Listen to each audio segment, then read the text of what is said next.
여성가족부 장관 후보자로 지명되자마자 김행 씨가 한 말은 드라마틱한 엑시트였습니다. 윤석열 정부의 여성가족부 폐지 방침에 맞춘 발언이었습니다. 드라마틱한 엑시트, 국회 인사청문회장에서 실제로 벌어졌습니다.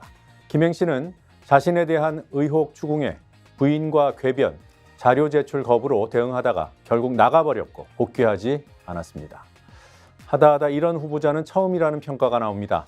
이런 자질로 어떻게 공직을 수행했고 또 정치평론을 하고 다녔는지 혀를 차게 됩니다. 하지만 사퇴를 촉구하는 언론은 찾아보기 힘듭니다. 이런 자를 장관 후보자로 올린 검증 책임자 한동훈 장관, 결국 지명한 윤석열 대통령을 질타하는 사설도 보물찾기 수준입니다. 이런 언론 현실 뉴발에서 발라보겠습니다. 노종면의 뉴발 시작합니다.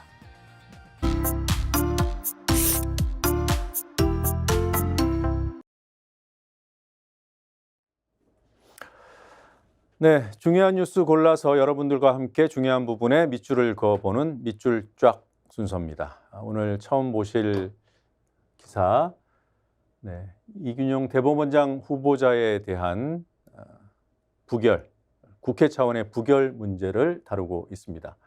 한겨레 신문은 눈앞의 공백보다 제대로 된 대법원장이 더 중요하다는 내용으로 대법원장에 대한 부결 필요성을 강조하고 있습니다. 제대로 된 대법원장이 더 중요하다. 반면에 조선일보는 이균용 후보자를 부결시키면 민주당에 과연 득이 되겠나라는 다소 계산적인 내용을 신문에 실었습니다. 자, 이균용 대법원장 후보자에 대한 부결은 35년 만에 대법원장 공백 사태를 초래합니다. 그렇기 때문에 야당의 부담감으로 작용할 수도 있다. 그렇게 되겠죠.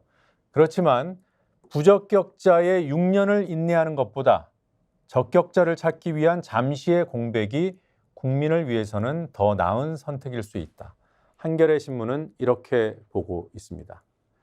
반면에 계산적인 조언을 하고 있는 조선일보는 막상 부결이 되면 이재명 당대표 생존을 위해서 사법 공백을 만들었다는 비판이 커질 것이다.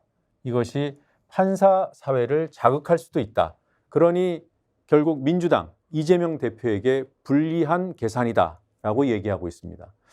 그런데 이 계산법이 좀 이해가 안 되는 것은 좀 쉽잖아요. 이런 논리는.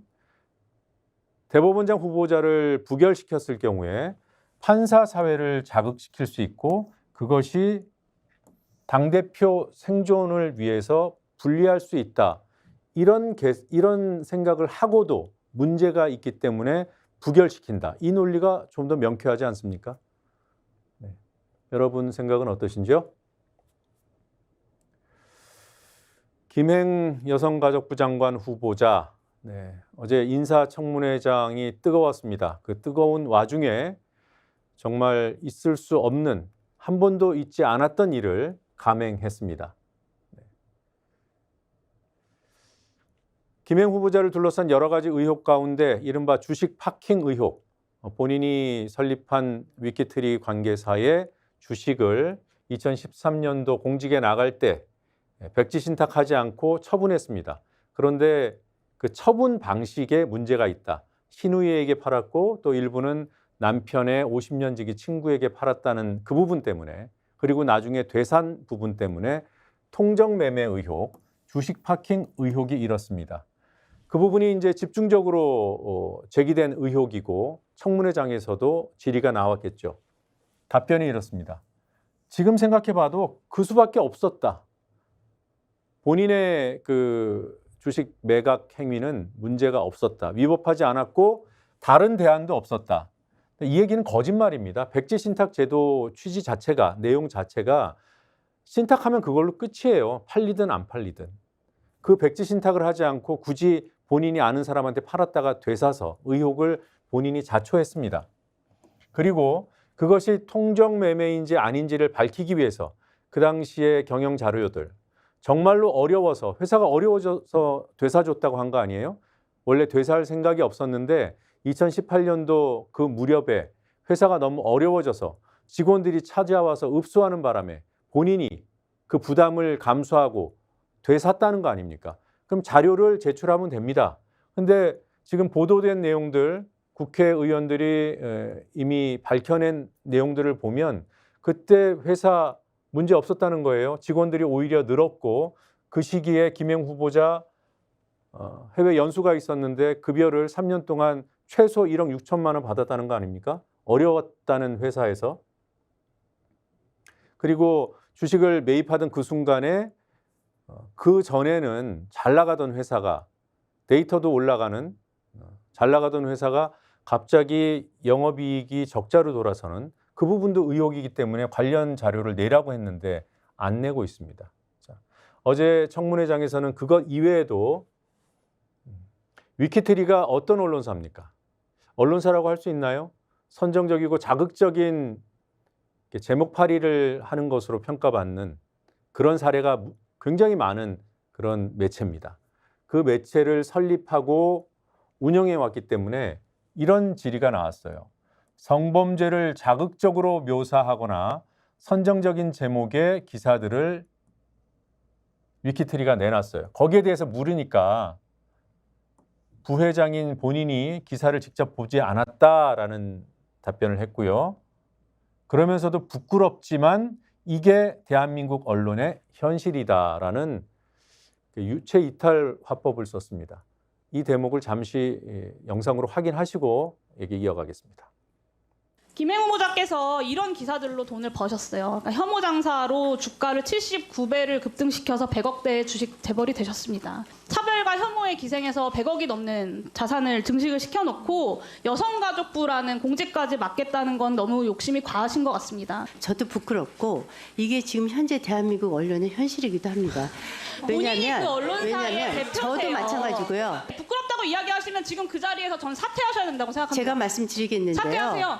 그 12 순서를 쭉 연도별로 보시면요. 대한민국의 큰 언론사, 메이저 언론사 1, 2, 3위가 다 들어가 있습니다. 네, 용혜인 의원이 한 말 중에 이 표현이 귀에 들어옵니다. 차별과 혐오에 기생했다. 용 의원은 지금 들으신 대로 질의를 하면서 김 후보자 본인이 자신의 SNS에 그 해당 그런 선정적인 기사를 공유한 사례도 언급을 했어요. 그랬던 사람이 본인은 기사를 보지 않았다. 대한민국 언론의 부끄러운 현실이다. 이런 얘기를 하고 그걸 청문위원들이 또 지켜보는 국민들이 이해할 것이라고 보는지 참 답답합니다.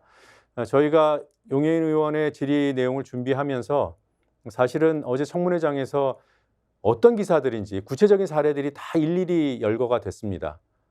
10수 건의 그런 제목들이 용 의원이 질의하면서 직접 언급을 했는데 저희가 방송으로 이렇게 전하는 것도 여러분들께 불쾌감을 유발할 수 있을 것 같아서 뺐다는 점 말씀드립니다. 자, 이런 소위 말하는 저질 보도죠. 조선일보가 저질 보도라고 규정하고 김행 후보자의 답변을 비판하고 있습니다. 차별과 혐오로 돈을 벌었다는 지적에 다른 언론도 마찬가지식이라는 변명을 한 거죠. 언론중재위 시정 공고를 받은 것만 보면 위키트리처럼 선정적인 제목을 썼다는 이유로 지적을 받은 사례는 거의 없다. 김행 후보자는 위키트리만 그런 게 아니라 다른 메이저 언론들도 그렇다라고 변명을 했어요. 그런데 조선일보는 그런 사례들을 정말 메이저 언론들이 그런 사례들이 있나 분석을 해봤더니 위키트리 같은 곳은 거의 없었다. 사실 위키트리는 김행 후보자가 본인의 입으로 아무리 항변을 해도 이미 우리 사회가 알고 있습니다. 그런 선정적이고 자극적인 보도로 데이터 장사를 하고 있다는 것을 모르는 사람이 거의 없어요.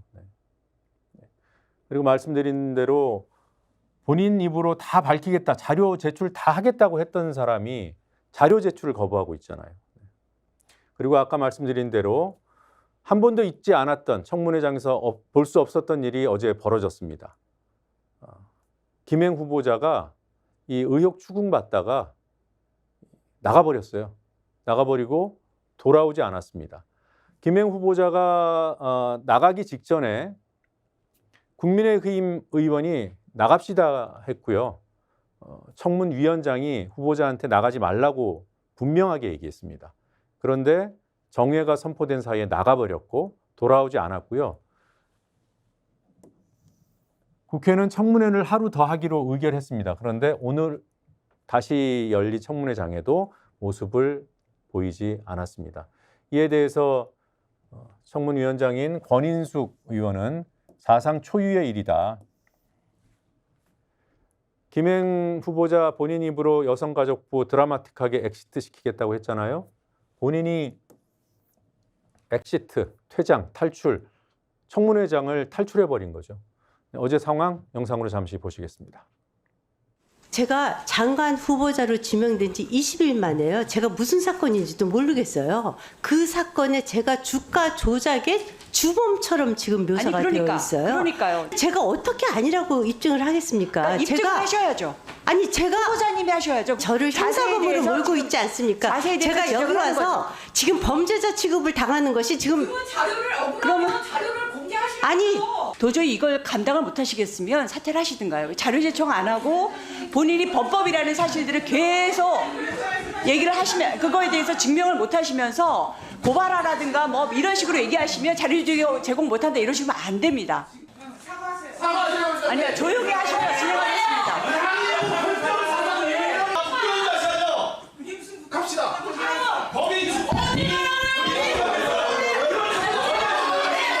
원활한 청문회 진행을 위해 10분 정회하겠습니다.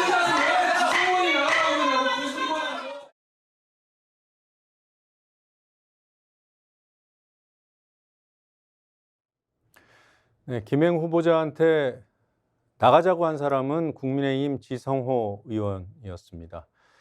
청문위원이 그 청문회 상황 마음에 안 들어서 나가는 것까지는 모르겠는데 후보자를 데리고 나가요? 참 이해할 수 없습니다. 그런다고 쫓아간 후보자, 그리고 분명히 위원장이 앉으라고 했는데 그 말을 듣지 않고 청문회장을 이탈해버린 후보자. 국회를, 청문회를 얼마나 우습게 보는지 확인할 수 있었습니다. 그게 하나 소득이라면 소득이겠습니다. 자, 이쯤 되면 신문에는 사퇴하라는 사설, 기사로 도배돼야 마땅하지 않겠습니까? 과거에는 그랬습니다. 그런데 오늘 아침 사설들을 보니까 김행 후보자 이 인사청문회 상황을 비판하고 있는 사설 딱 4건이 보이더군요. 국민일보 사설. 이래서 국민이 설득되겠나. 네. 그나마 이 정도라도 쓴 내용이 참 보기 드물어요. 국민 눈높이에 맞나? 네. 좀 여러분들 판단에 훨씬 못 미치는 사설 내용이라고 저도 생각이 듭니다만 그래도 이 정도 사설을 쓴 언론이 그나마 있어서 제가 가지고 나왔습니다. 이 세계일보 사설에는 이런 내용이 나와요. 윤 대통령은 청문 보고서 채택과 무관하게 임명할 게 확실하다. 언론 눈에 이렇게 보이는 거죠. 그러면 하나 더 나가야죠. 비판해야죠. 한겨레 신문은 후안무치로 일관한 김행이라고 사설로 적고 있습니다. 후안무치 맞습니다. 본인이 자료 다 공개한다고 본인 입으로 얘기했어요. 그리고 자료 제출 거부 못하겠다고 했고 문제 있으면 고발하라고 그러고 왜 자신을 형사범으로 모냐고 그렇게 항변합니다. 스스로 물러나거나 윤석열 대통령이 지명 철회해야 한다. 이 너무 간단하고 명확한 그리고 자연스러운 결론 아닙니까? 경향신문 사설 보겠습니다. 한동훈 장관이 인사검증 책임자라는 것을 아는 사람들이 몇 명이나 될까요? 우리 시청자 여러분들은 아실 겁니다. 지금 유발해서 몇 차례 말씀을 드렸기 때문에 한동훈 법무부 장관 지난해 법무부 인사정보관리단이 설립될 때 원래는 이 장관 후보자 인사검증 책임은 대통령실에 있었어요. 그런데 그걸 굳이 법무부로 빼냈잖아요. 한동훈 키우기 일환이라는 지적이 있습니다만 어쨌든 인사정보관리단이라는 정부 시스템이 만들어진 거예요. 법무부 장관 산하에. 자, 여기서 검증을 했는데 문제가 있어서 국민이 지탄하면 책임질 상황이 생기지 않겠나. 한동훈 장관이 작년에 얘기한 겁니다. 작년 7월 국회에서 본인 입으로 한 얘기예요. 국민적 지탄이 커지면 본인이 책임질 상황이 생기지 않겠나. 자, 경향신문이 이렇게 얘기합니다. 그 말에 책임져야 할 때가 왔다. 윤 대통령은 인사 라인을 문책하고 검증 시스템을 전면 보완하라. 안 듣겠죠. 그런데 언론은 얘기해야 합니다. 조금 전에 한겨레 신문의 사퇴 촉구, 지명 철회 촉구와 인사검증 책임자 문책과 시스템 전면 점검, 보완 이런 것들은 너무 당연하고 기본적인 것인데 지금 불과 1년 반 만에 이런 상황들이 정말 이상해졌어요. 어색해졌어요. 사설에 안 나와요. 문제 있는 후보자 의혹들이 차고 넘치는데 사퇴하라는 사설이 안 나옵니다. 자꾸 이제 우울한 기사들만 소개해드려서 저도 마음이 무겁습니다만 소개 안 한다고 회피되거나 바뀌는 게 아니잖아요. 9월 물가 3.7%가 뛰었습니다. 정부는 상저하고라고 했습니다. 상반기는 경제 성장률이 낮더라도 하반기에 회복할 것이다. 상저하고. 언론이 다 부풀려서 희망 고문을 해왔죠. 이 소비자 물가 상승률 추이를 한번 보십시오. 이 상황에서 상저하고를 얘기한 거예요. 그런데 하반기 들어서 물가가 계속 오르고 있습니다. 물가만 오르는 게 아니죠. 환율 오르고 금리 오르고 국제 유가 오르고 3중고, 4중고 상황에서 농산물 가격은 11개월 만에 최대폭으로 상승했습니다.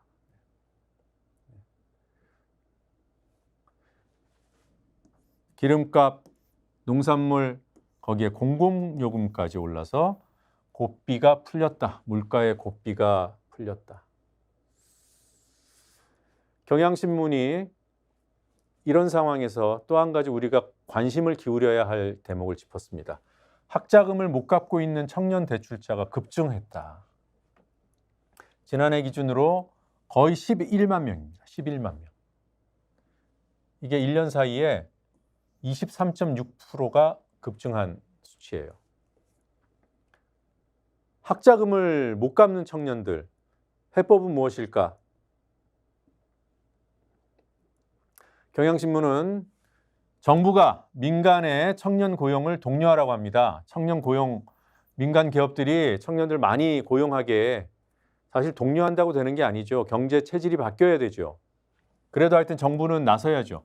또 직접 청년 일자리를 창출하라.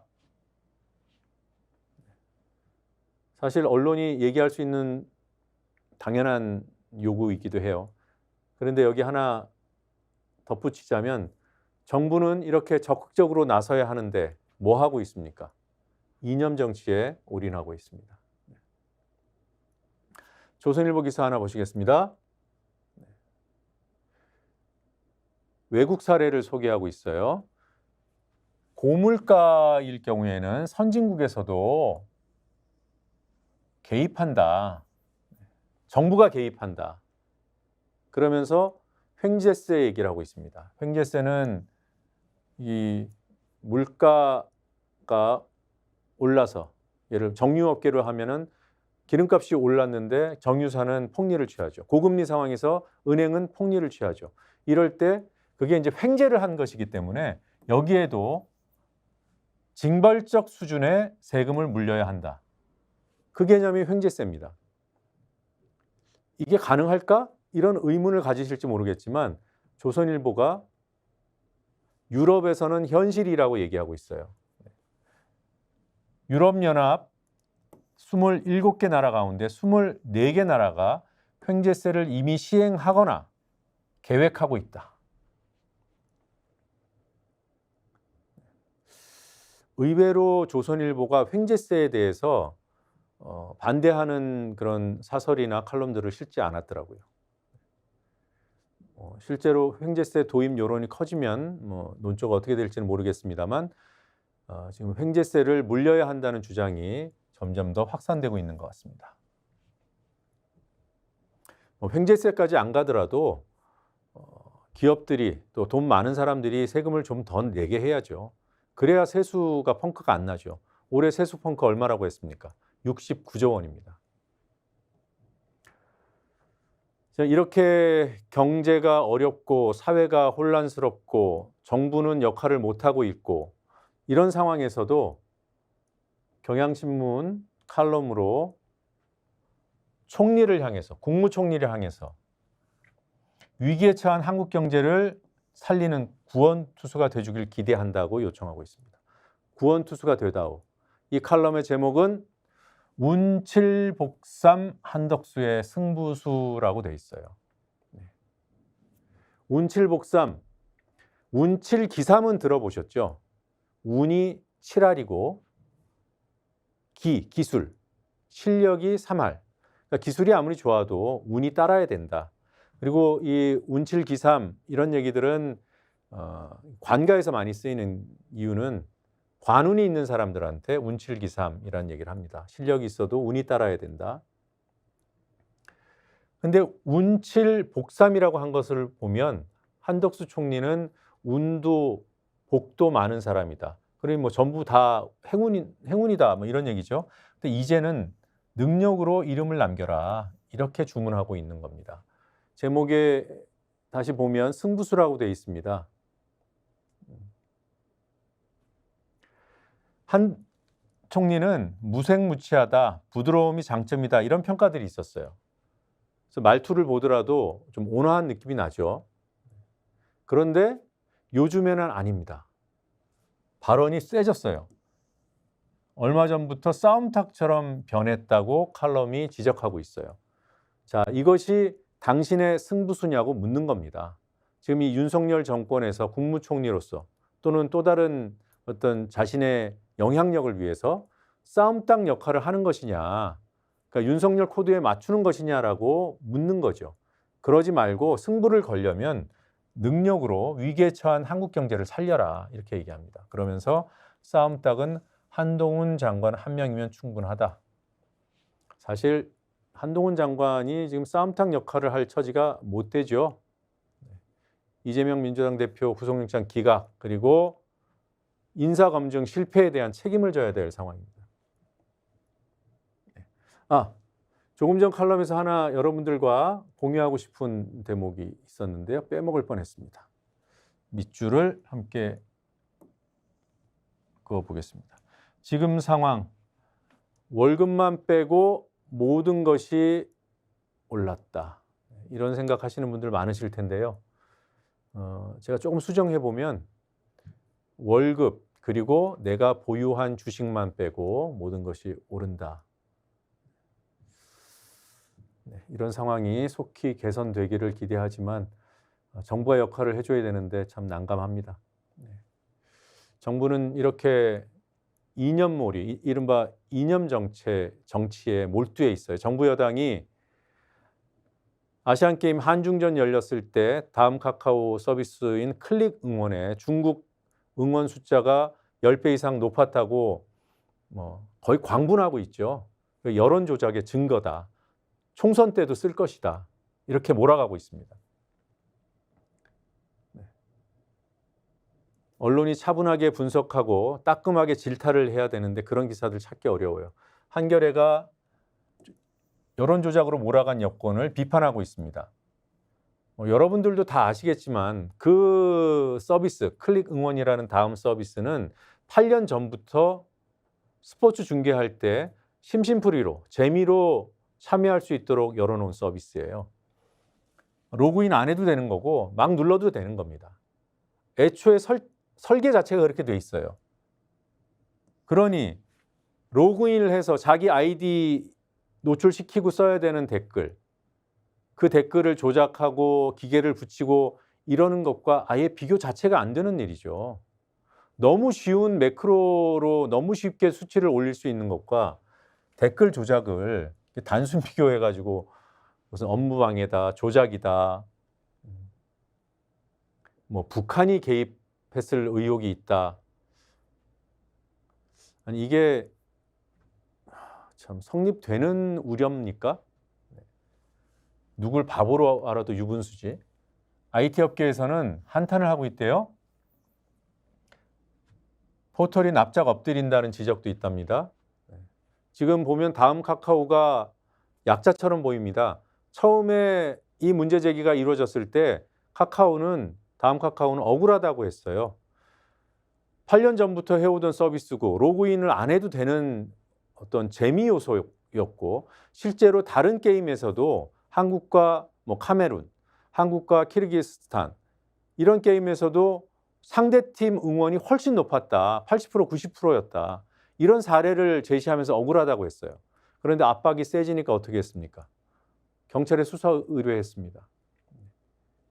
그걸 납작 엎드린다고 표현해도 무리가 아니죠.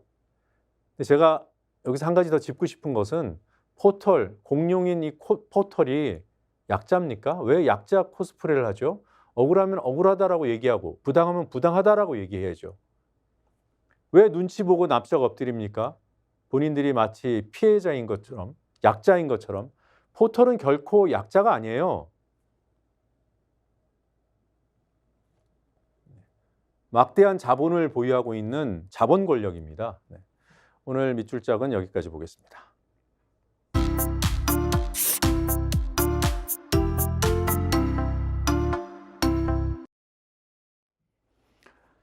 네, 중요한 기사들 함께 살펴봤습니다. 잘 발라 드셨는지 모르겠는데요. 이번에는 발라서 버릴 기사들 설명해 드리겠습니다. 첨삭지도 시간입니다. 오늘 신문에 가장 공통적으로 많이 실린 기사, 국토부 기사입니다. 원희룡 장관의 국토부가 자료를 내면 기자들이 어디 숨어 있다가 다 모이는지 일제히 기사들을 써냅니다. 국토부가 원하는 그대로. 그래서 내용도 같습니다. 한국일보 양평고속도로 강상면 종점, 강상면 종점이라 그러면 잘 못 알아듣습니다. 김건희 로드, 양평 서울 고속도로의 종점을 국토부가 바꾸겠다고 했고 그 바꾸려는 바로 그 지점 부근에 김건희 여사 일가의 땅이 2만 평이나 있습니다. 그러니 그 종점은 강상면 종점이 아니라 김건희 로드의 종점이죠. 양평고속도로 이 변경된 종점이 더 경제적이다. 이런 제목입니다. 중앙일보 경제성이 더 높다. 조선일보 경제성이 더 높다. 여기는 어디입니까? 국민일보 경제성이 더 높다. 한국경제 빼먹을 뻔했네요. 한국경제 경제성이 높다. 똑같은 내용을 국토부가 발표한 내용 그대로를 이렇게 적었습니다. 극히 일부만 편집해 왔습니다. 오늘 국토부 입장을 정말 홍보 매체처럼 충실하게 전하고 있는 여러 매체들 가운데 단연 돋보이는 매체가 매일경제입니다. 네. 매일경제신문 사업비 더 들지만 교통량이 늘어난다. 네. 국토부 이건 일면에 실린 기사예요. 여기 코테이션 마크가 있습니다. 따옴표가 있습니다. 경제성이 높다. 아까 보신 기사들하고 같은 내용입니다. 자, 일면에다가는 국토부의 설명을 전달하고 있고 바로 이어서 육면에서 교통량이 늘었다고 본인 매체의 입으로 얘기하고 있어요. 그리고 나서 사설에서 급기야는 이렇게 얘기합니다. 경제성 분석이 끝났으니까 이 경제성 분석이 끝났으니까 논란 그만하고 이제 공사 들어가자 이런 얘기하고 있습니다. 분석이 끝났어요? 논란이 끝났어요? 국토부가 자료를 공개했는데 외압이나 특혜 정황은 없었대요. 보긴 봤습니까? 이 대목에서는 진짜 실소를 금할 수가 없습니다. 최근 20년간 예타를 통과한 예비타당성 조사를 통과한 고속도로 사업의 58%가 예타 통과 이후에 시종점이 바뀌었다. 이것 역시 독자를 바보로 아는 겁니다. 우리 뉴발 시청자님들은 아시겠죠? 국토부가 이런 얘기를 했어요. 14건이나 된다. 그 14건은 77%가 노선이 바뀌었다. 근데 그 14건 중에 12건이 뭐라고 했습니까? 2012년 기재부 관리 지침이 만들어지기 전 2012년 기재부 관리 지침은 노선을 변경하려고 할 때 3분의 1 이상 변경하려고 할 때는 기재부랑 반드시 협의해라. 그 지침이 만들어지기 전에는 이렇게 시종점이 바뀌고 노선의 구간 위치가 바뀌고 이런 일들이 다반사였을 수 있어요. 그거 하지 말라고 2012년에 관리 지침이 만들어졌고 그 이후에는 그런 사례가 거의 없습니다. 한 사례가 하나 있었는데 그것의 변경률은 5%에 불과했어요. 그런데 양평 고속도로 얼마나 바꿉니까? 55% 바꾼다는 겁니다. 이걸 뻔히 다 알고 있는데 어떻게 이런 글을 씁니까? 회사의 이름을 걸고 쓰는 사설에서. 그래놓고 분석이 끝났고 논란의 종지부를 찍으라고. 이거는 문제도 문제지만 수준도 너무 떨어집니다. 제가 뉴발을 하면서 이제 갖게 되는 스트레스 중에는 수준 낮은 기사를 봤을 때의 스트레스, 그게 가장 커요. 자, 이제 좀 복잡한 얘기 들어갈 겁니다. 수치에 좀 집중해 주십시오. 복잡하지만 꼭 짚어봐야 될 부분. 이 변경안 김건희 로드, 김건희 로드라고 할게요. 이 김건희 로드의 교통량이 하루에 33,000대가 될 거랍니다. 하루에 33,000대가 이용하는 고속도로가 될 거다. 예타 통과한 원안, 양서면으로 가는 원안은 27,000대밖에 안 다닌다. 이 둘 사이의 차이가 얼마? 6,000대가 넘는다. 그러니 이쪽이 훨씬 더 이용률이 높다. 이 얘기를 하고 있습니다.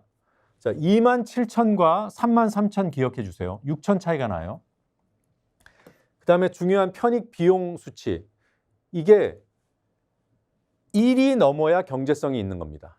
1이 넘어야. 1이 기준인데 0.73밖에 안 돼요. 원안은 0.73. 김건희 로드는 0.83. 1에 못 미치는 것은 둘 다 같지만 그래도 김건희 로드가 조금 더 높다. 0.1 높다. 이렇게 얘기하고 있는 거죠. 자, 교통량이 원하는 27,000대밖에 안 되고 1일에 이거는 2035년 기준을 체크하는 겁니다. 31년도에 개통 예정이고요. 그로부터 4년 뒤에는 매일 27,000대가 이용한다는 거예요. 김건희 로드는 33,000대가. 그러면 공사 비용 들어가고 이런 교통 이용 이런 편익들 이런 걸 비율로 냈을 때 0.73에 불과하는데 그러니까 비용 대비 편익이 적다는 거죠. 김건희 로드는 이거보다는 높다. 이 얘기를 하고 있는 겁니다. 네. 이걸 왜 이렇게 제가 힘주어서 강조하냐면 이 수치들이 제멋대로 바뀝니다. 제멋대로 바뀌어요.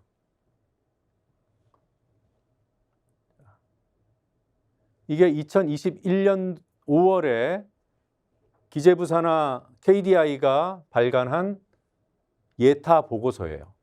양평 고속도로 예비타당성 조사 보고서. 아까 2035년에 일일 교통량이 얼마라고 국토부가 얘기했죠? 27,000대라고 했습니다. 27,000대. 근데 이 보고서에 보니까 27,000대가 아니에요. 32,200대로 나옵니다. 32,200대. 3,000대 어디로 갔습니까? 3,000대가 낮아진 수치를 제시하고 있어요. 2021년에 이루어진 예비타당성 조사의 교통량 기준은 2019년입니다. 그리고 조금 전에 보신 국토교통부가 이번에 용역사를 통해서 내놓은 그 데이터의 기준은 2021년이에요. 교통량이 늘었습니다.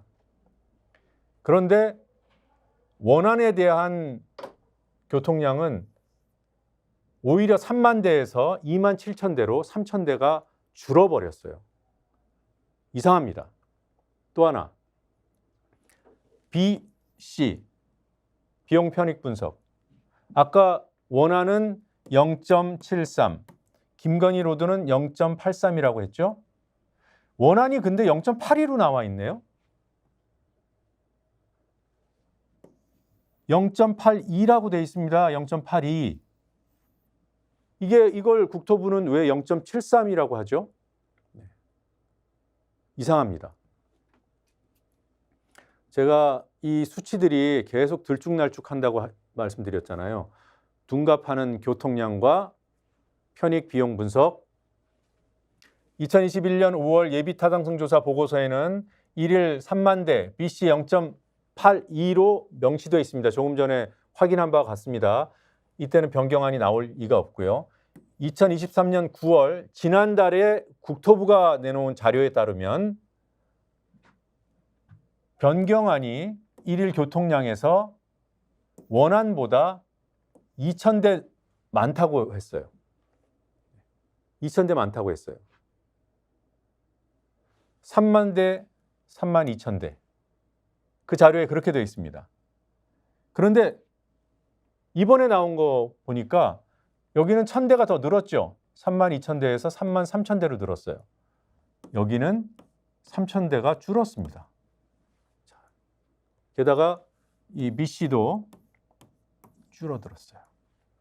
왜 이렇게 됐을까? 여기도 문제가 보이고 여기도 문제가 보여요. 지난달에 국토부가 내놓은 이 3만 2천 대의 기준, 3만 대와 3만 2천 대를 비교할 때 어떤 문제가 있었을까? 이게 지난달 기사입니다. 9월에 나온 기사고요. 이 기사는 9월 16일자인데 9월 초에 이 데이터가 나왔습니다. 교통량이 부풀려졌다. 김건희 로드의 교통량이 부풀려졌다는 의혹이 제기됐어요. 이때 민주당 의원실에서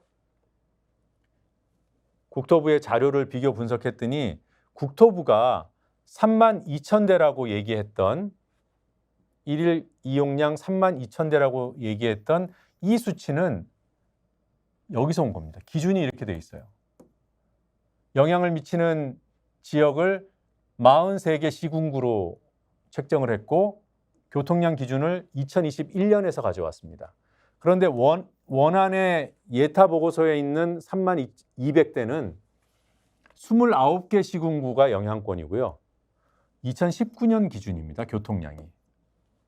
이걸 두 개를 비교해서 6.5% 올랐다고 얘기했어요. 한 달 전에. 이것도 문제인데 지금은 더 벌어졌죠. 2만 7천 대와 3만 3천 대로 벌어졌습니다. 자. 조금 전에 보신 매일경제 기사예요. 자, 2만 7천 대와 3만 3천 대의 차이가 어디서 왔는지 국토교통부가 설명을 했습니다. 원안의 시점. 이게 이제 원안이잖아요. 여기 양서면으로 가는 거. 김건희 로드는 여기 강상면으로 가고 김건희 일가 땅이 여기도 있고 여기도 있고 여기도 있고 여기도 있고 여기도 있고 네. 아무튼 여기 시점을 예비타당성 조사 보고서에 담겨 있는 시점보다 조금 옮겼습니다. 옮겼어요. 국토부가. 그래서 시점을 원안의 시점은 예타 보고서의 시점과 달라진 거예요. 그리고 변경안의 시점은 그러니까 예타 보고서와 달라요. 그러니까 그 변경안의 시점에 원안의 시점을 일단 맞춰서 비교를 해야 이쪽의 영향 변화를 분석해낼 수 있다. 합리적으로 들립니다. 시작점을 똑같이 해야 종점 변경에 따른 차이를 확인할 수 있다. 맞는 말이에요. 그런데 이상한 대목은 여기 있습니다. 이 시점을 변경을 했다는 거잖아요. 자, 원안에서 시점을 변경하면 교통량도 줄어들고 편익도 줄어든다는 거예요.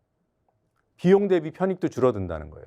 그런데 국토부 설명에 이상한 대목이 있습니다. 원안 노선의 시작점을 기준으로 삼아서 BC 분석을 하는 것은 현실성이 없다. 그리고 아까 말한 대로 변경안하고 시점을 맞춰야 종점 변경에 따른 그 차이를 비교 분석할 수 있다. 자, 근데 이렇게 원안 노선의 시작점을 변경안의 시작점으로 바꾸면 어떤 일이 일어나는가? 주변 아파트 상가 일부를 철거해야 하므로 보상비만으로도 6천 원 이상이 추가로 소요돼 현실적으로 추진이 어렵다. 뭐가? 원안의 시점이. 원안의 시점은 6천억 원 이상이 보상비로 들어가기 때문에 현실성이 없어서 변경안의 시점으로 옮겨서 검토를 했다는 거예요. 그 얘기는 원안의 시점을 바꾸면 공사비 6천억이 줄어든다는 얘기예요. 이해되셨죠? 6천억 이상이 보상비만으로 추가로 소요되기 때문에 현실성이 없어서 시점을 바꿀 거랍니다. 그러면 원안 기준으로 보면 공사비가 줄어드는 거잖아요. 그러면 비용이 줄어들었으면 이 수치는 올라가야죠. 다른 변수가 같다면 비용이 이 보상비 6천억을 아끼면 줄어듭니다. 그러면 편익이 상대적으로 높아지니까 이 수치가 높아질 수밖에 없는데 오히려 0.82, 원안의 0.82보다 더 낮아졌어요. 이게 이상하다는 겁니다. 그러면 이 시점을 조금 바뀌어서 교통량이 어마어마하게 줄었다는 거예요. 그거 말고는 지금 설명이 안 돼요. 이런 문제가 보이고 의심스럽고 더 확인해 봐야 되는데 어떻게 경제성 분석이 끝났고 논란의 종지부를 찍습니까? 매일경제신문 좀 대답을 좀 해 주십시오. 네. 그리고 또 한 가지. 지금 국토부가 내놓은 그 BC 편익 비용 분석 결과, 교통량 분석 결과는 용역사가 한 거예요. 근데 이 용역사가 뭐 전관이 많이 들어가 있고 뭐 인수위 때부터 작업을 시작해서 뭔가 영향을 받았을 의혹도 제기되고 그런데 본인들은 아니라고 하고 있죠. 의심스러운 대목이 하나 더 있습니다. 지금 18.6억, 거의 19억 원이 이미 지급이 됐는데 2022년 11월 28일 국토교통부가 용역감독조서라는 것을 써서 주는데 네. 날짜 보십시오. 2022년 11월 28일이죠. 약정대로 용역의 100%가 준공되었음을, 끝났음을 인정한다. 근데 무슨 얘기예요? 이게 보도된 시점이 2달 전 8월인데 8월에 작년 11월 상황을 확인해서 보도한 거예요. 그때 이미 다 준공이 됐다고 하고 18억 6천만 원을 지급했는데 이 BC 분석, 중요하다는 BC 분석은 끝나지도 않았어요. 그때. 그랬는데도 돈을 줄 정도로 국토부랑 용역사는 끈끈합니다. 그 BC 분석 2달 전에 왜 아직도 BC 분석 안 해놓고 돈은 받았어? 이런 지적을 받았더니 지금 이제 내놓은 게 지금 이런 매일경제 같은 데서 스피커 노릇을 하면서 홍보에 마지 않고 있는 바로 이 내용이에요. 근데 이걸 믿어야 된다고요? 검증도 안 하고? 자, 그리고 또 하나. 아까 모두의 이 편익 비용 분석, BC 수치가 1이 안 되면 다 경제성이 없는 것으로 판단한다고 했어요. 근데 예타에서 0.82로 경제성을 평가했습니다. 지금 용역사는 0.73으로 또 낮췄지만 0.82 가지고도 이런 평가를 받았어요. 이게 예타 보고서에 나오는 내용입니다. 경제적 타당성이 확보되지 않은 것으로 분석되었다. 그런데도 어떻게 예타를 통과했을까요? 다른 정책적인 타당성이 인정됐기 때문입니다. 경제적인 타당성, 정책 편익적인 타당성이 같이 종합평가를 받아서 사업을 할지 말지를 결정하는 것이 그 방식입니다. 자, 경제적 타당성은 비록 떨어진다 하더라도 수도권 제1순환선민 서울 춘천 고속도로의 교통정체를 해소하고 간선도로망을 확보하는 이런 목적, 또 다른 무슨 고용 유발, 이런 고용 창출, 이런 편익들, 이런 것들을 종합 고려했을 때 경제성은 좀 떨어지지만 시행하는 것이 더 타당하다. 이 얘기는 뭐냐면요. 국토부가 지금 김건희 로드 BC 수치가 0.83이라고 하는 거 아니에요. 이래 못 미쳐요. 예타의 0.82보다 0.01 높은데 여전히 1보다 미치고 그것만 가지고는 사업성을 얘기할 수 없어요. 자, 이게 원안이고 이게 변경안이라고 했죠. 둘 사이의 경제성 차이는 1 미만이라는 데서 아무 의미가 없어져 버립니다. 상대적인 그 차이를 가지고 경제성이 커졌다? 예타 기준 1에 못 미치는 거예요. 그러면 남는 또 한 가지 정책적인 필요성, 타당성이 있는가? 경춘 고속도로 얘기가 여기저기에 나옵니다. 예타 보고서. 이게 경춘 고속도로예요. 이게 이제 양양까지 갑니다. 이게 우리 국가 도로망 종합 계획에 따르면은 동서 9축으로 돼 있어요. 9축. 동서로 10개 축으로 잘게 잘라서 횡단으로 올라가는데 여기가 8축입니다. 강릉 가는 거. 여기가 9축이고. 그 종합 계획에 이 양평 고속도로는 9축의 지선이라고 규정되어 있어요. 이 계획에 부합해야 됩니다.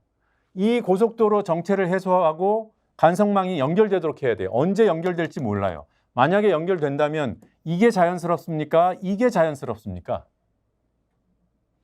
이쪽으로 왜 빼놓냐고요. 그럼 설사 이쪽에 경제성이 높다 하더라도 이런 국가 간선 도로망과의 연계성을 평가를 받는다면 그 부분에서 점수가 더 떨어질 수 있어요. 그러니까 경제성 평가만 가지고도 결론을 내릴 수 없는 사업입니다. 네. 자, 서울 춘천 정체 해소를 위해서 양평 고속도로를 건설해달라. 국토부에 이러한 사람들이 건의를 했습니다. 2021년에 2년 반 전에 2021년 3월 양평 군의회 의장 전진선 양평 군의회 의장 전진선 이 사람이 누굽니까? 지금 양평 군수입니다.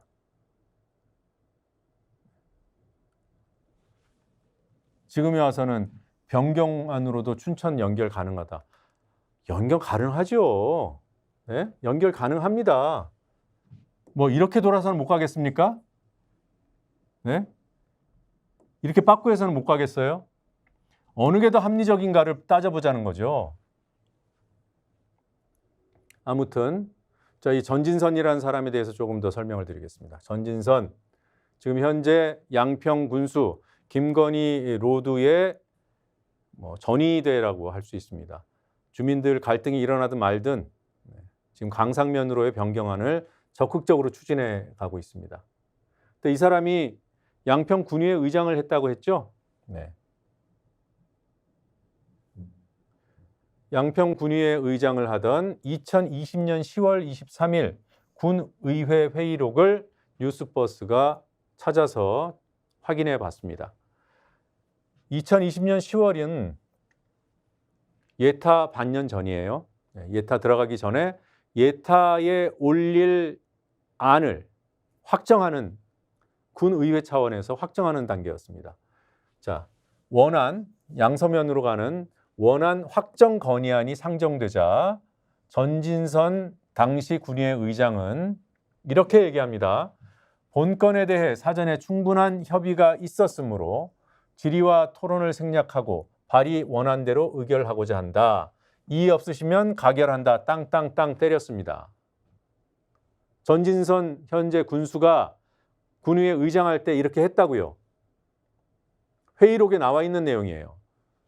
충분한 협의를 했다고 합니다. 군과 의회가. 근데 이제 와서 그 당시 원하는 문제가 많고 변경안으로 바꿔야 된다? 전진선 양평군수 어떤 사람인지 참 인성에 대해서까지 의문을 가질 수밖에 없는 사건이 있었습니다. 자신의 SNS에 비판 댓글을 단 양평 군민한테 전화 걸어서 반말하고 욕설을 했습니다. 안 믿기시죠? 직접 들어보시죠. 여보세요.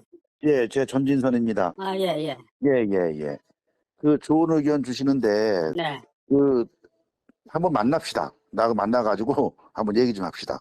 처음 만나는 건 뭐 어렵지 않은데 뭐 그쯤은 만날 일이 있겠어요? 무슨 아니 나한테 그 파도 따를 때 옳은 점잖게 쓰셨더만은 다른 데다가 나한테 함부로 쓰지 마시오.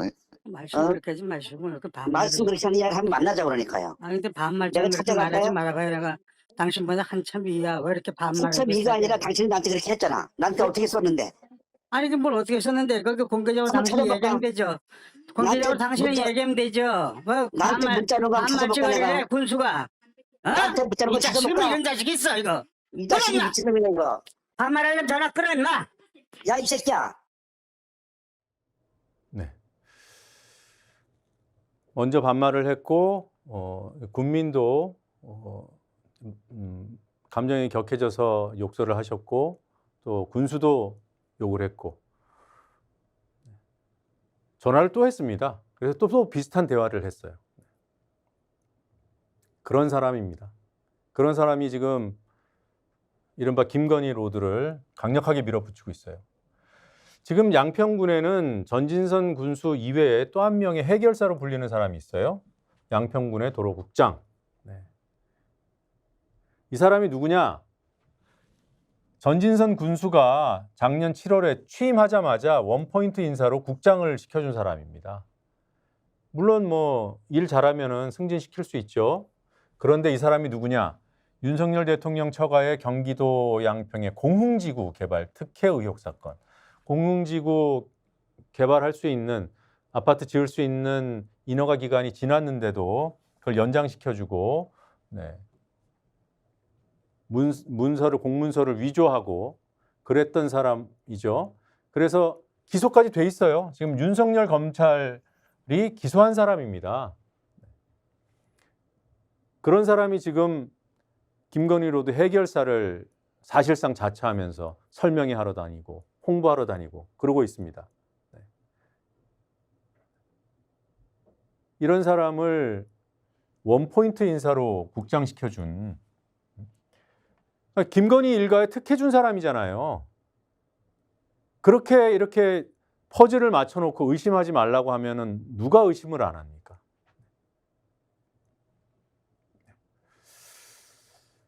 자, 밑줄 쫙 그리고 첨삭 지도까지 지금 여러 건의 기사 같이 살펴봤는데요. 한번 쭉 정리해 보겠습니다. 오늘도 쪽지 시험 여러분들과 함께 풀어보고 정답 가장 먼저 올려주시는 분께 선물 발송해 드리겠습니다. 어제 보니까 문제 나올 때마다 정답을 한 건씩 올리시는데 그렇게 올리시는 거는 무효입니다. 6번까지 6개 문제를 제가 출제할 거고요. 6번까지 다 보시고 정답 숫자만 쪼로록 써서 올려주신 그게 그 공식적인 응모로 저희가 판단하고 그분들 중에서 정답자를 찾아내겠습니다. 1번 문제는 김행 후보자와 관련된 거예요. 자, 여성가족부의 드라마틱한 엑시트를 공언했던 김행 후보자가 청문회장을 나가버렸다고 했죠. 이로 인해서 신조어가 벌써 생겼습니다. 오늘 언론 기사 제목으로 김행 후보자의 이름을 가지고 신조어를 만든 기사들이 이제 등장했어요. 김행랑치다. 이제 행자가 들어가니까 행자 들어가는 말들입니다. 김행방불명되다. 김행패 불이다. 신조어가 아닌 것을 하나 골라주시면 되고요. 또 대법원장 후보자에 대한 임명동의안 부결. 민주당이 부결 당론을 정했고요. 근데 이 후보자가 누군지를 묻는 문제인데 사실은 이름보다는 이게 중요하죠. 어떤 문제 때문인가? 위법한 재산 신고 누락, 헌법 정신에 배치되는 역사관. 헌법 전문에 분명히 그 3.1운동 이후에 임시정부를 계승한다고 돼 있는데 건국절이 48년 8월 15일이라고 했으니까요. 위안부는 자발적 매출이라는 극우 막언에 대해서 답변을 하지 않았습니다. 모른다고 답변했습니다. 회피한 거죠. 이런 문제로 비판을 받아왔습니다. 누굴까요? 이완용, 이상용, 이균용. 3번은 물가와 관련된 겁니다.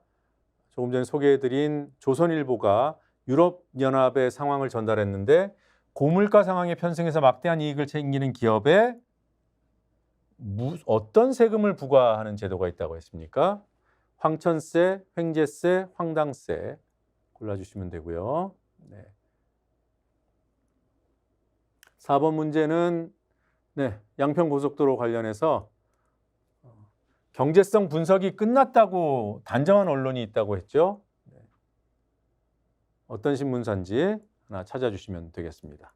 5번은 OX 퀴즈입니다. 국토부의 양평고속도로 경제성 분석 결과에 따르면 변경안이 원안에 비해 비용도 적게 들고 교통량도 늘어난다고 했다. 제가 이 부분은 설명을 조금 덜 했던 것 같은데 그래서 제일 어려운 문제일 수 있어요. 그래도 찾아주시기 바랍니다. 네. 비용도 적게 들고 교통량도 늘어난다. 이게 On지 X인지. 마지막 문제. 양평군수 이름입니다. 조금 전에 설명드렸기 때문에 기억하실 거라고 보고요. 네. 이 사람이 누구냐? 네. 공흥지구 개발 사업에 특혜를 준 혐의로 기소된 공무원을 승진시켜서 변경한 추진 업무를 맡겼고 최근에는 비판적인 군민에게 전화를 걸어서 욕설을 하기도 했다. 전진선, 김선교, 최은순. 자, 문제는 다 드렸습니다. 이제 댓글창을 보면서 정답이 있는지 확인해 보겠습니다. 네. 저도 확인을 좀 해봐야 돼요.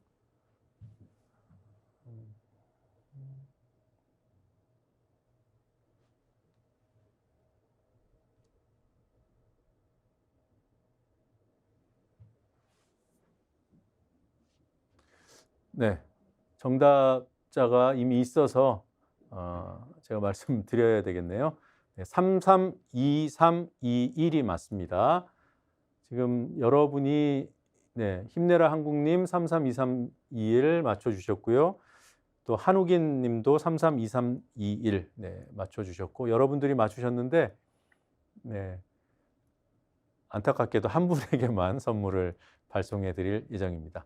그리고 여러분들이 슈퍼챗을 쏴주셨습니다. 최경수님 그리고 닥터 이브님. 제가 분석과 해설을 뭐 잘한다고 칭찬도 해주셨는데 감사합니다. 또 응원도 주셨고요. 알겠습니다.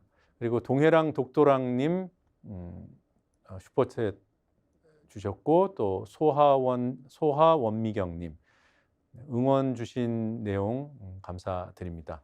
더 잘하라는 뜻으로 알고 사실 좀 힘들어요. 근데 더 힘내 보겠습니다. 실방 실화 맞습니다.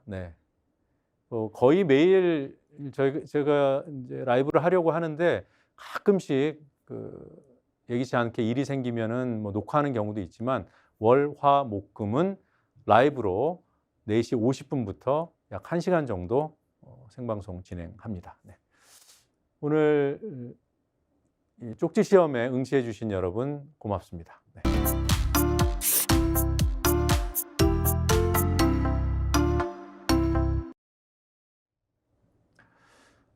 이슈의 핵심, 요점을 정리해 보는 시간입니다.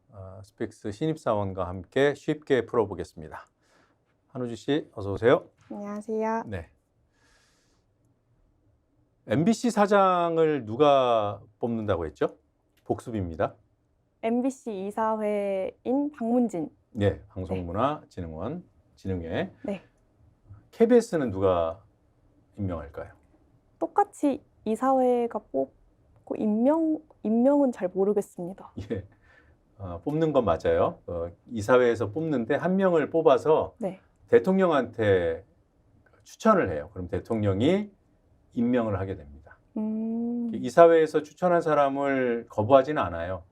한 명을 뽑아서 올리는 그 절차가 법에 규정돼 있고 임명권자는 대통령. 네. 해임은 누가 시킬 수 있나요? 해임도 해임권자는 대통령이에요. 그런데 실질적으로는 네. 이사회에서 해요. 아, MBC가 그 이사회 구조를 바꾸려고 네. 있던 이사들 해임시켰다가 뭐 소송에 져서 다시 복귀하고 뭐 이런 일이 있었죠. 아, 네. KBS도 비슷해요. 음. KBS도 여당, 야당에서 추천하는 인사들로 이사회가 구성됩니다. 여기 지금 보고 계신 이 숫자가 네. 이사회 여야 구도 변천 과정이에요. 이게 최근에 일어난 변화예요. KBS 이사는 총 11명인데 네. 얼마 전까지만 해도 여당, 국민의힘에서 추천한 사람이 4, 네. 민주당에서 추천한, 야당에서 추천한 사람이 7이었어요. 야당이 훨씬 많았어요. 이전 정부에서 네. 임명된 사람들이기 때문에. 그런데 7명에서 2명을 빼버렸어요. MBC 스타일로. MBC처럼 방통위가 네. 2명을 해임시키고 네. 그래서 5명으로 만들어버리고 네. 그 2명을 여당에 얹어줬어요. 근데 MBC는 재역전 되지 않았나요? 그건 이제 소송에서 MBC 그 이사장이 이겼기 때문인데 아. KBS 이사장은 졌어요. 그래서 못 돌아갔어요. 아. 둘 다 못 돌아오고 그래서 6대 5가 됐습니다. 그런데 어제 다시 5대 5가 됐어요. 왜죠? 6대 5. 그러니까 여당이 이렇게 숫자를 늘리는 이유가 뭐라고 했죠? 그 과반수를 노리기 위한. 그렇죠. 과반수를 확보하려고. 네. 과반수 확보해서 사장 바꾸려고. 네. 그래서 이렇게 되자마자 지금 있던 얼마 전까지 있던 사장을 날려버렸어요. 오. 해임시켰어요. 6대 5로. 사장을 해임시켰으니까 이제 새 사장을 뽑아야 되죠. 네. 이제 새 사장 뽑는 절차를 벌이다가 네. 일이 생겨버렸어요. 일이 생겨서 5대 5가 지금 돼 있는 상황인데 이렇게 된 상황을 지금 설명드리려고 해요. 네. 한번 들어보세요. 네. 자, KBS 이사회에 어제 여권 추천 김종민 이사라는 사람이 돌연 사의를 표했습니다. 자, 사장 임명 제청, 대통령한테 임명 제청을 해야 되는데 그 전에 이제 뽑아야 되죠. 그러니까 새 사장을 뽑는 절차에 지금 문제가 생겨버린 거예요. 이 사람은 왜 사의를 표명했을까? 사의를 표명한 사람이 이 김종민 이사 한 사람만 있는 게 아니라 지금 사장을 뽑으니까 지금 네. 후보자들이 있을 거 아닙니까? 네. 후보자가 이제 사장 공모를 한다가 12명이 응모를 했다가 지금 이제 3명 남았어요. 3명 남았는데 3명 중에 1명인 최재훈이라는 사람도 사퇴해버렸어요. 그러니까 이사도 1명 빠졌고 사장 후보자도 1명이 빠졌어요. 그래서 사장 후보자는 여기 박민만 남았다고 하지만 2명이 남아있어요. 3명 중에 1명 빠졌으니까 2명 남았고. 근데 박민만 남았다고. 이 기사는 사실상 박민만 남았다고 한 거예요. 아. 네, 사실상. 그러니까 박민이라는 사람에 대해서 설명을 좀 드릴 텐데 네. 가장 유력한 후보로 거론됐거든요. 음. 근데 왜 이사도 사의를 표명하고 후보자도 사퇴를 했을까? 원래는 10월 4일에 네. 사장 후보자 1명을 낙점을 하려고 했어요. 3명 중에 1명을 뽑으려고 했는데 그러면 6명이 똘똘 뭉쳐야 되잖아요. 그쵸. 그렇죠? 11명이 이사회 정원이니까 과반이 되려면 6명이 돼야 되잖아요. 네. 6명이 똘똘 뭉쳐야 되는데 표가 갈라졌어요. 그래서 그래서 낙점자가 안 나온 거예요. 그래서 오늘 이사회를 다시 열려고 했어요. 오늘이요? 예, 오늘 열려고 했어요. 근데 그 사이에 그렇게 지난 4일 그 이사회 표결에서 사장이 지명 안 될 거라고 예상한 사람이 거의 없었어요. 근데 안 되니까 이제 혼란스러워진 거죠. 그러니까 막 여기저기서 비판이 나오고 이렇게 주먹구구식으로 하다가 문제가 생긴 거 아니냐 이런 비판도 나오고. 자, KBS에는 큰 노조 둘이 있어요. 하나는 언론노조에 소속되어 있는 KBS 본부 노조가 있고, 네. 하나는 언론노조에 소속하지 않고 우리는 우리끼리 할 거야라고 하는 KBS 그냥 노조가 있어요. 일반 노조가. 그 두 노조가 다 문제점을 지적하고 있어요. 먼저 네. 일반 노조, 보수 성향으로 그렇게 평가되는 한국방송 KBS의 일반 노조는 최소한의 절차적 정당성마저 충족시키지 못한 꼴불견 참극이라고 비판합니다. 꼴불견이다.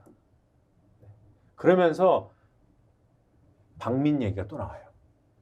박민 씨를 반대한 이사에 대해 어떤 압력이나 부당한 행위를 가하기 위한 시간 벌기를 위한 것이라면 당장 그만두라.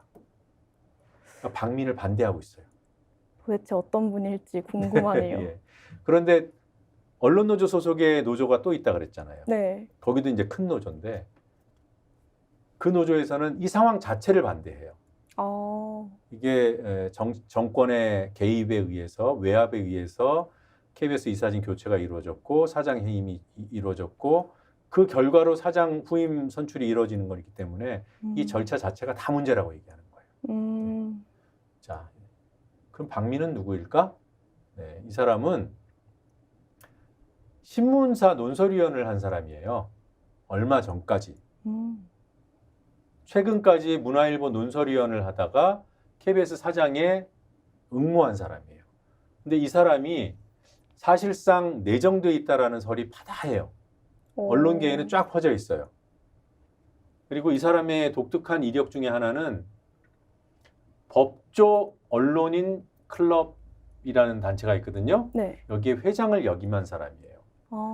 법조는 이제 뭐 검찰, 법원 이런 데를 이제 총칭하는 건데 네. 법조를 출입하면서 기사 쓰는 기자를 법조 기자라고 그러거든요.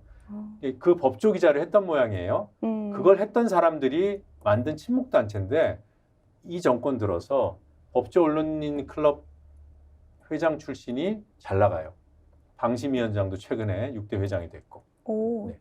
아무튼 6대 회장이었던 유일임 씨도 방심위원장이 됐고 이런 식으로 법조 언론인 클럽, 법조, 검찰과 법원, 검찰 정권인 윤석열 정권에서 잘 나가네 이제 이런 흐름이 된 거예요. 모르는 제가 들어도 잘 나가는 것 같습니다. 근데 이것만 가지고 뭐 사장 후보로 낙점이 돼 있다라고 단정할 수는 없어요. 그러나 이렇게 설이 돌았는데 아니었다. 저는 그건 본 적이 없어요. 이 사장 유력하다라고 이제 설이 돌면 그 사람이 진짜로 네. 정권에서 미는 사람일 가능성이 상당히 높아요. 아무튼 박민은 그런 사람이에요. 네. 근데 아까 말씀드린 대로 양대 노조가 다 반대하고 있고 네. 더 큰 문제는 이게 5대5가 됐기 때문에 이제는 못 뽑아요. 그럼 어떻게 그렇죠? 되는? 여야가 네. 둘이 뭔가 타협을 하거나 네. 한쪽이 포기를 해줘야 돼요. 6명이 확보가 돼야 돼요. 10명이 다 이사회에 참석을 한다면 6명이 있어야 사장을 뽑아요. 아까 사장 후보자 3명 중에 1명이 사퇴했고 박민이랑 1명 더 남았다고 그랬죠. 네. 자, 문제는 이 상황에서는 사장 공모 추진 못합니다. 오늘 그래서 원래 뽑으려고 했는데 4일에 무산되고 오늘 뽑기로 했다고 그랬잖아요. 그 네. 사이에 이사가 빠지면서 5대5가 된 거예요. 그래서 오늘 그냥 간담회 형식으로 만났는데 아무 결론도 못 냈어요. 이후 일정도 못 잡았어요. 자, 이후 일정은 자, 여기를 다시 채우고 6으로 채운 다음에 할 것이냐. 자, 그리고 6으로 채운 다음에 한다면 지금 공모를 이어갈 것이냐. 아니면 하던 거 지금 다 백지화하고 다시 할 것인가. 이런 선택지들이 복잡하게 남아있는 거예요. 뭐 그것까지 몰라도 돼요. 지금은 할 수 있는 게 없다. 아하.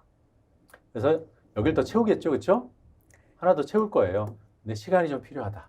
만약에 채우면은 그 후보도 그대로 가자고 할 가능성이 높을까요? 그건 몰라요. 근데 그럴 가능성이 높겠죠. 하나 변수는 정권 입장에서는 자기네 편이라고 생각할 수도 있는 보수 성향의 노조가 박민 씨를 반대하고 있다는 겁니다.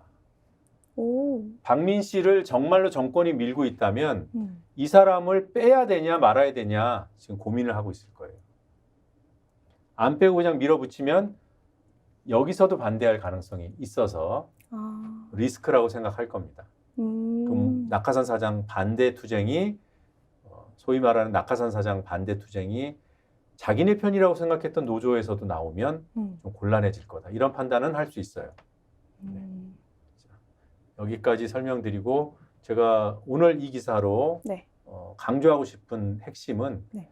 이렇게 공영방송의 사장을 뽑는 과정이 현실이 이렇다. 이렇게 주먹구구식일 수도 있고 또 어떻게 보면 폭력적일 수도 있는 이런 방식으로 이루어지고 있다.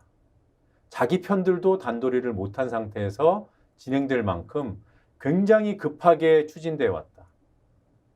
무슨 이유로? 저는 총선을 놓고 그 전에 KBS를 정리 장악하기 위해서 서두르다가 이런 일들이 벌어졌다고 봐요. 아. 이게 핵심입니다. 방금 핵심을 들으니까 노조에서 상황 자체를 비판하는 이유도 조금은 알 것 같습니다. 네, 알겠습니다. 질문. 오늘은 이해가 잘 된 것 같습니다. 오케이, 알겠습니다. 그러면 정말 이해를 잘했는지 시험을 보겠습니다. 네. KBS 사장 누가 임명한다고요? 이사회에서 한 명 뽑아서 대통령이 임명한다. 3번. 딩동댕. KBS 이사회 여야 구도는 4대 7에서 6대 5로 바뀌었다고 했죠. 2명 빼서 2명 넘겼어요. 네. 근데 이게 지금은 몇 대 몇으로 바뀌었다고요? 5대 5입니다. 예, 5대 5로 바뀌었습니다. 자, 박민 전 문화일보 논설위원 얘기했습니다. 네. 법조기자 출신 인사들의 모임인 어떤 단체 회장을 맡았다고요? 법조 언론인 클럽. 맞았습니다. 다 맞췄습니다. 네. 사실 이거는 뭐 크게 중요한 건 아니에요. 네. 아하. 네, 법조기자 출신이 잘 나간다 이 정도만 기억하시면 될 것 같습니다. 오. 잘 나간다는 거는 좋은 의미가 아니에요. 네, 권력에 가까워지려고 기자들이 노력하면 뭐다? 그거는 폴리널리스트. 네. 여기까지 설명드리겠습니다. 수고했습니다. 감사합니다. 네.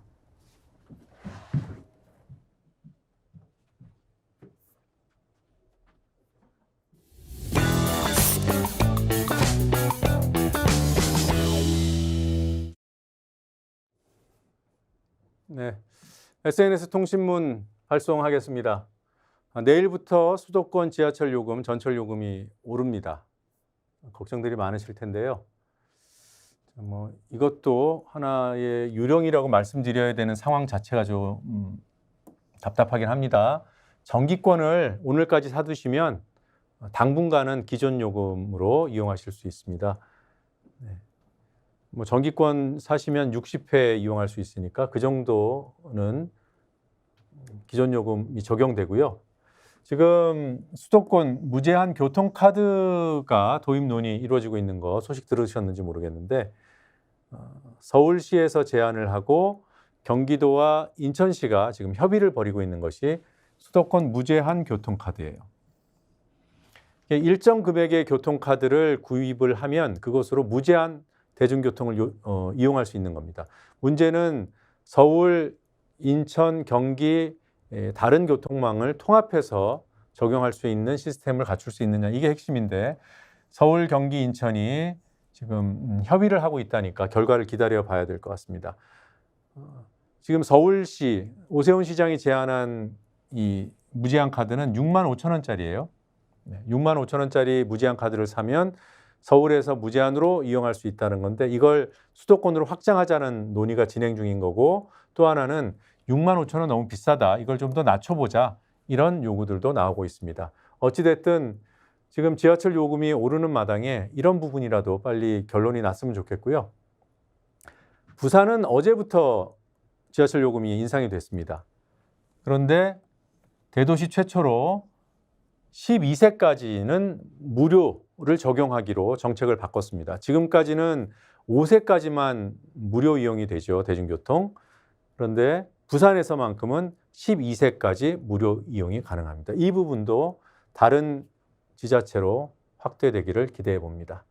네, 오늘 노정면의 유발은 여기서 마무리하겠습니다. 고맙습니다.